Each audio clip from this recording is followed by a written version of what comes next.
Hello， 大家好，我係港仔，今日就同大家講下阮文安偷竊事件。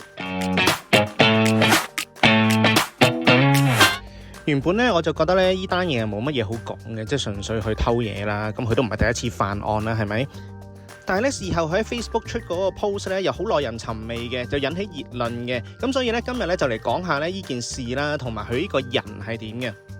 咁我哋睇一睇單新聞先啦。咁喺 Yahoo 咧就話啦，土瓜灣一間超級市場喺6月18號懷疑俾人盜竊，警方咧拘捕一名45歲嘅男子，涉嫌咧店鋪盜竊同埋藏有他人信用卡嘅。而被捕者就係咧前男子音樂組合 E-Kid 成員阮文安。而據了解咧，喺下晝5點嗰陣咧，警方巡邏期間咧就留意到一名男子啊形跡可疑啊，而呢個男子咧即係阮文安啊，就喺一間惠康嘅超級市場咧，就將一啲咧飲品啊同埋食品啊就放喺呢個超市嘅手推車，就經過咧自助付費區啊，並咧沒有付款嘅，咁就直接走過，咁就將貨品咧就放入自行攜帶嘅膠袋，跟住就離開啦。咁所以咧警方咧就立即上前截止啦，就搜出咧佢未付款嘅貨品啊，咁其中嘅包括咧支裝飲品啦、可樂啦、茶啦、數包糖啦、餅乾啦，同埋魚皮花生等等嘅價值咧就140蚊，同埋咧亦都喺身上咧搜到咧其他人姓名嘅信用卡嘅。然後啊，阮文安過咗1日之後咧，就喺 Facebook 出 po 啦。佢就話啦 po 咧就唔係唔出，係未出。佢話放心啦，我冇穿冇爛。尋晚咧早瞓，仲瞓得好幾冧下。然後咧佢就好大聲咁樣話咧，記得拎單，14蚊又好啦，140蚊又好啦，1400蚊又好啦，記得拎單。原來有啲事上嚟咧，張單係咁重要嘅。即係睇到呢度咧，大家會唔會覺得好奇怪咧？即係人哋咧就話咧，佢係直行直過嘅，就係推住一個手推車嘅。即係講真，第一啦，我係覺得你係冇俾錢啊嘛，冇俾錢又何來有單呢？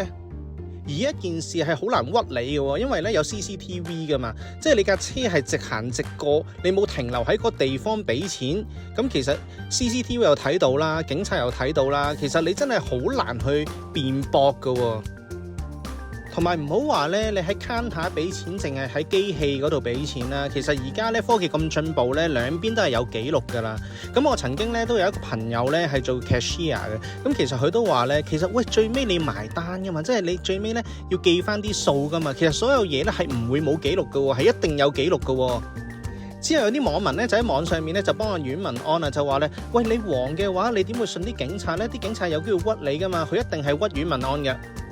即係喺呢度咧，我想講咧，唔係話幫啲警察啊，但係個警察要拉佢翻去落口供啦、逮捕啦、落 charge 啦，而唔去即刻睇下個 CCTV， 同埋唔去咧同啲店員咧去證實一下個狀況嘅話咧，其實呢個咧係好奇怪嘅。跟住佢喺 Facebook 又話啦，係咪140蚊佢冇咧？喂，講真啦，你有140蚊都唔代表你唔去偷嘢噶嘛，係咪？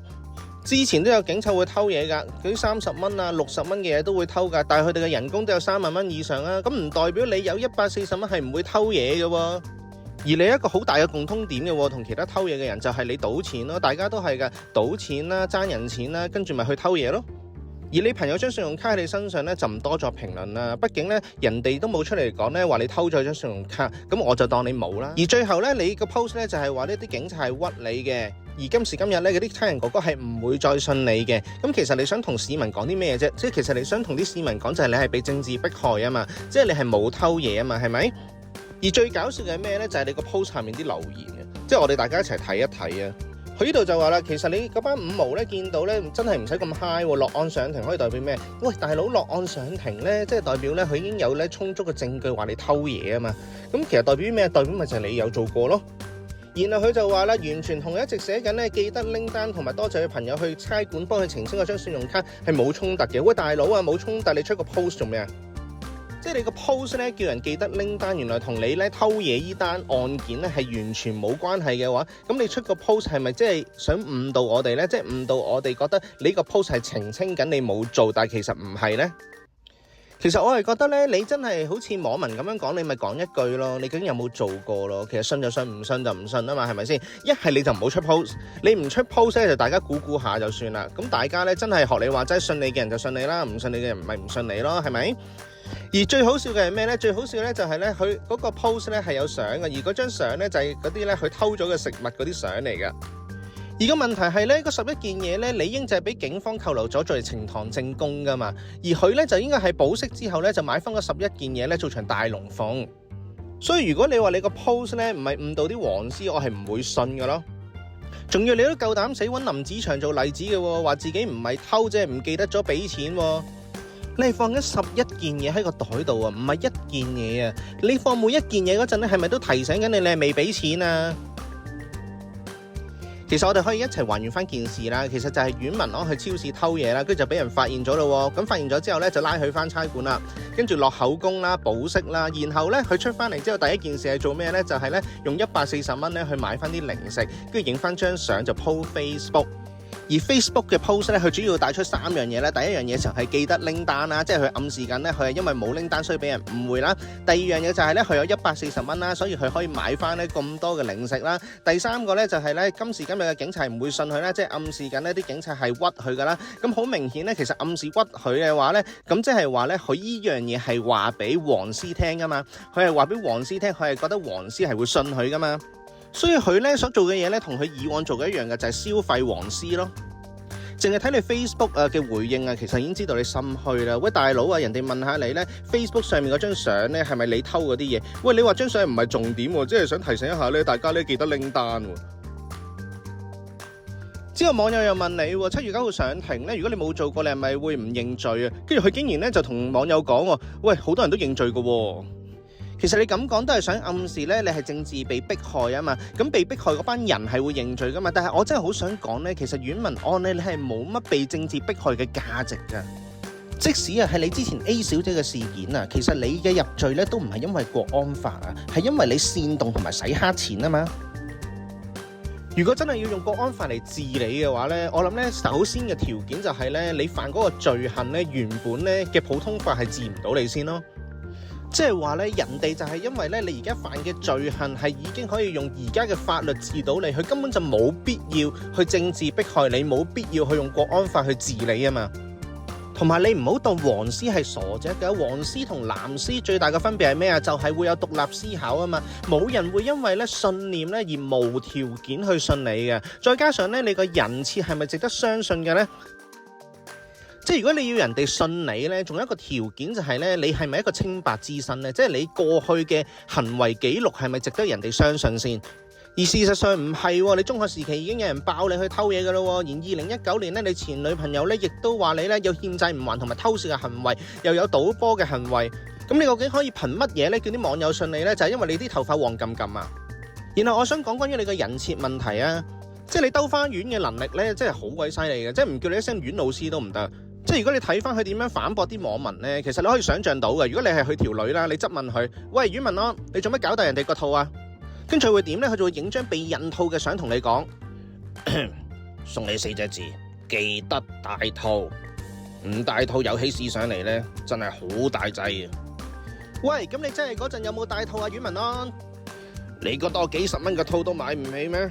信我嘅人就會信我，唔信我嘅人都係會信我噶。咁你幅相係咪真係表示你當日已經買咗避孕套噶啦？阮文安，張相咧就同呢件事冇關嘅。今時今日啲女人點會仲信我啊？咁阮文安，你係咪真係認咧？你冇戴套跟住整大人個套啊？認又點啊？好多男人都係認噶啦。